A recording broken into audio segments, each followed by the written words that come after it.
Écoutez, maintenant, venons-en à l'analyse des conséquences. Qu'est-ce qui s'est réellement passé? Prenons la première question. Qu'est-ce que nous pouvons dire en conclusion? Premièrement,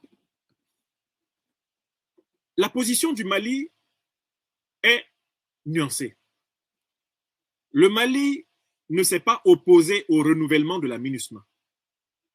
Il souhaitait que la MINUSMA soit renouvelée avec le respect des conditions qu'il avait posées et dont je vous ai parlé en résumant l'intervention au début du mois de juin du ministre Abdoulaye Diop. Donc, du coup, on peut d'abord commencer par se demander pourquoi le Mali a accepté le renouvellement de la MINUSMA. Il nous faut analyser ça froidement au-delà des émotions. Je vous ai dit au départ de cette conférence que moi-même, sur le plan émotionnel, je n'étais pas content du tout que le Mali n'ait pas directement demandé le départ de la MINUSMA de son sol. Mais ce ne sont pas les émotions qui font une stratégie. Ce ne sont pas les émotions qui font une géopolitique. Il faut absolument prendre des décisions en tenant compte du timing, de l'environnement dans lequel on se trouve et de la capacité de s'assurer de la mise en œuvre des solutions aux problèmes que ces décisions vont générer. D'où je me suis imposé le devoir intellectuel d'essayer de comprendre pourquoi le Mali n'a pas demandé le départ de la MINUSMA. Pourquoi les autorités maliennes ne l'ont pas demandé? Parce que le peuple malien, quant à lui, je connais son opinion. Le peuple malien veut que la MINUSMA quitte son sol jusqu'au dernier soldat. Si on faisait un référendum, et ça c'est l'une des solutions que je proposerais volontiers, si on fait un référendum, et c'est une idée que je suggère aux autorités maliennes, avant même d'arriver là-bas, à cette affaire des élections, organisez-nous un référendum dès que les conditions pourront être réunies, organisez un référendum national sur la question suivante. Voulez-vous ou non que la MINUSMA reste sur le sol malien? Posons la question. Posez la question au peuple malien. Je connais la réponse. Il faut que le gouvernement pose cet acte courageux. Le peuple malien ne veut plus voir la MINUSMA sur son sol. C'est une vérité scientifique.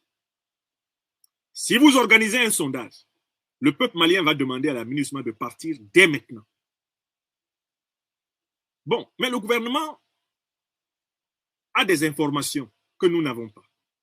Le gouvernement a des éléments d'appréciation que vous et moi, malgré tous nos efforts, nous n'avons pas. Voilà pourquoi ce soir, nous devons faire l'effort d'essayer de comprendre pourquoi il ne s'est pas totalement aligné sur la position du peuple. Bien que je sache, de mon point de vue, que le gouvernement pense exactement la même chose que le peuple.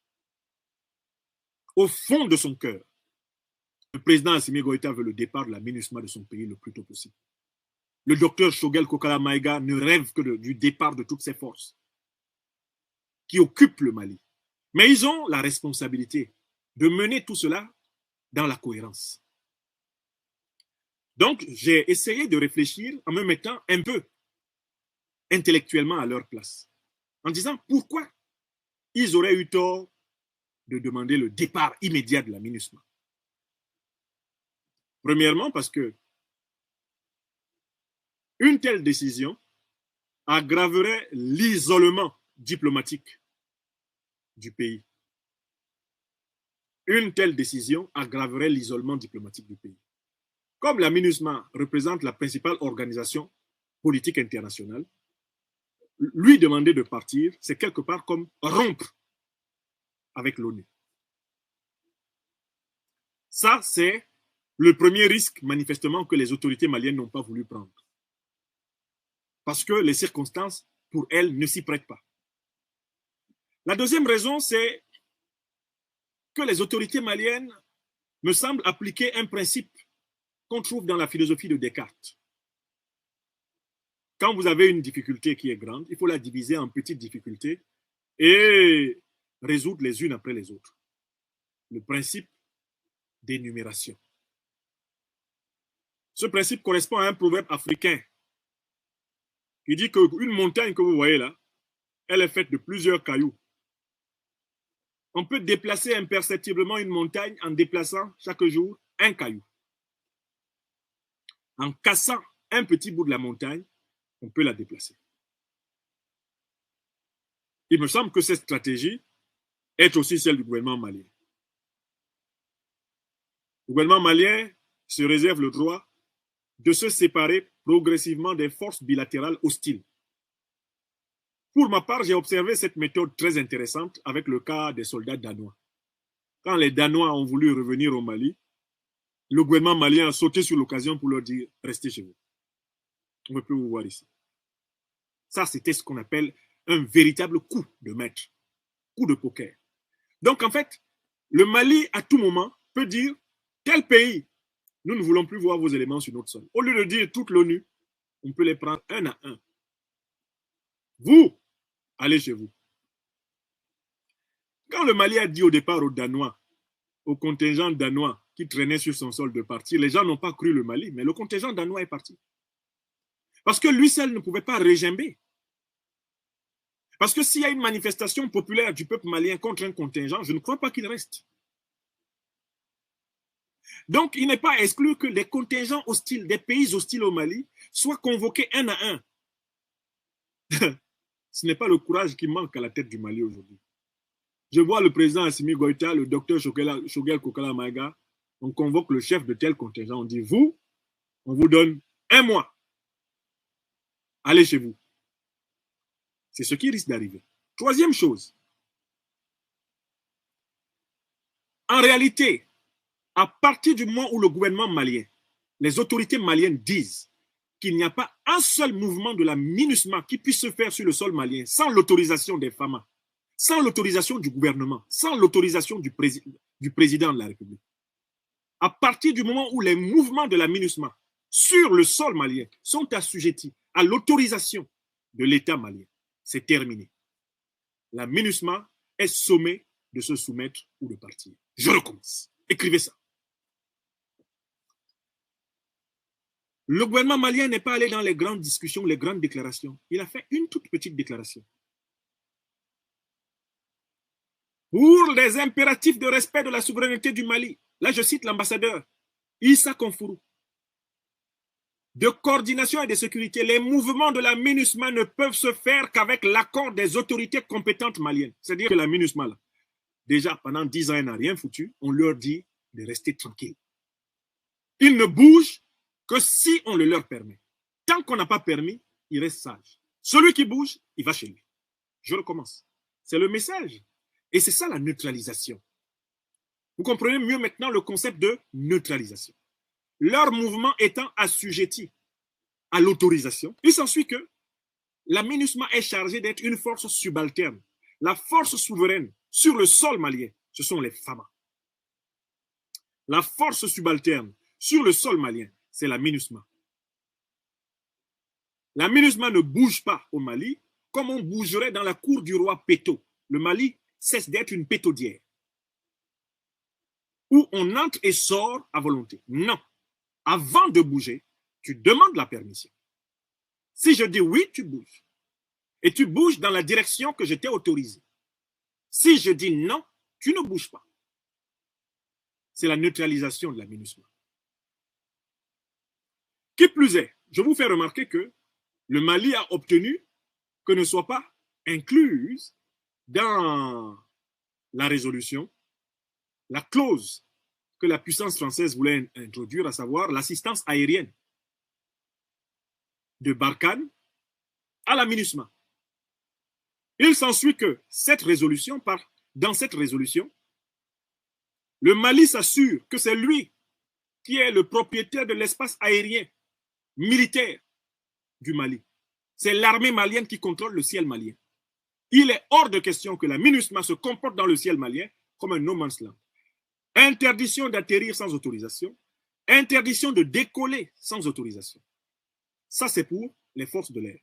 Au sol, interdiction de faire mouvement vers une zone, une ville quelconque, une campagne quelconque du Mali sans l'autorisation préalable des autorités, avec une définition précise de la mission et un encadrement de cette mission sous l'égide des forces souveraines du Mali. C'est un point important. Le Mali n'a pas besoin de leur dire de partir. Ça s'appelle une manière polie de leur montrer la porte. Si toi, tu viens chez quelqu'un et la personne te dit, tu as vu le canapé là, là où tu es assis là, il faut rester là. Si je ne t'ai pas dit de te lever, ne te lève pas. Si je ne t'ai pas dit, va aux toilettes, ne va pas aux toilettes. Si je ne t'ai pas dit, va vers la porte, ne va pas vers la porte. Si je ne t'ai pas dit, va dans telle chambre, ne va pas. Attends-moi là. Si vous allez chez quelqu'un et il vous demande de rester assis comme ça, est-ce que vous n'avez pas compris qu'il vous demande d'aller chez vous? Je recommence, c'est très simple. Hein? Et c'est là la profondeur du gouvernement malien. Ce sont des stratèges. Oh. Assimi Goïta. Je comprends pourquoi il ne sort pas trop de son pays. Lui. Il est assis là tranquille. Il est à Koulouba tranquille. Il est assis à Kati tranquille. Ils font, lui, il trace ses plans. Il dit, bon, c'est pas compliqué. Ils ne veulent pas partir, non? Le peuple malien leur dit de partir, et puis là, ils n'écoutent pas. Ils ne savent pas que la seule personne que nous créons, il n'y en a que deux. Comme le dit le docteur Shogel Kokala Maega, nous créons deux. Il y a deux entités que nous créons. Dieu et le peuple malien. Mais c'est pareil pour Assimi Goïta. Il craint Dieu, le tout-puissant, le très miséricordieux, et le peuple malien. Mais Dieu n'aime pas l'injustice et le peuple malien a dit à la MINUSMA d'aller chez elle. Vous pensez que dans la tête du président Assimi Goïta, il y a quelle idée encore? Dieu, notre créateur, n'aime pas l'injustice, n'aime pas les foutaises. Et la MINUSMA est une foutaise, une injustice incarnée. Le peuple malien a déjà dit dans toutes les langues du Mali. Il a dit en bambara, il a dit en dogon, il a dit en peul, il l'a dit en français, il l'a dit en russe, il l'a dit en anglais. Le peuple malien a parlé toutes les langues possibles. Il a dit en langue bois, allez chez vous. Angata, allez chez vous. Bon. Eh bien, quand vous allez chez quelqu'un, si la personne vous dit, ta place c'est là, il ne faut pas bouger, il faut comprendre que la personne est en train de dire, va chez toi. Parce que tu ne peux pas aller chez quelqu'un, tu es assis. Quand tu veux te lever, tu dis, excuse-moi, je peux me lever un peu. Mais tu n'es pas allé chez lui. En fait, tu es prisonnier là. Tu t'es constitué prisonnier. La seule solution pour toi, c'est de lui dire, excuse-moi, je préfère rentrer chez moi. Parce que dans ta maison ici, je risque de me faire pipi dessus, voire plus. Puisque si tu n'es pas disponible et que j'ai un besoin pressant, comme je n'ai pas l'autorisation, je fais comment? Ah, je peux même avoir soif. Il n'y a personne pour me donner une bouteille d'eau, un verre d'eau. Je fais comment? Bon, laisse-moi rentrer chez moi. En fait, le peuple malien, le gouvernement malien disent à la MINUSMA, toi-même quand tu vois là, est-ce que tu vois qu'on veut que tu restes? Est-ce que tu vois qu'on veut que tu restes? Prends la porte. Car, pour ainsi dire, eh bien, l'incapable et l'incompétent doivent quitter les choses avant que les choses ne le quittent. Donc, en fait, il s'agit de contraindre implicitement la MINUSMA, paralysée par le principe de souveraineté, à plier bagage.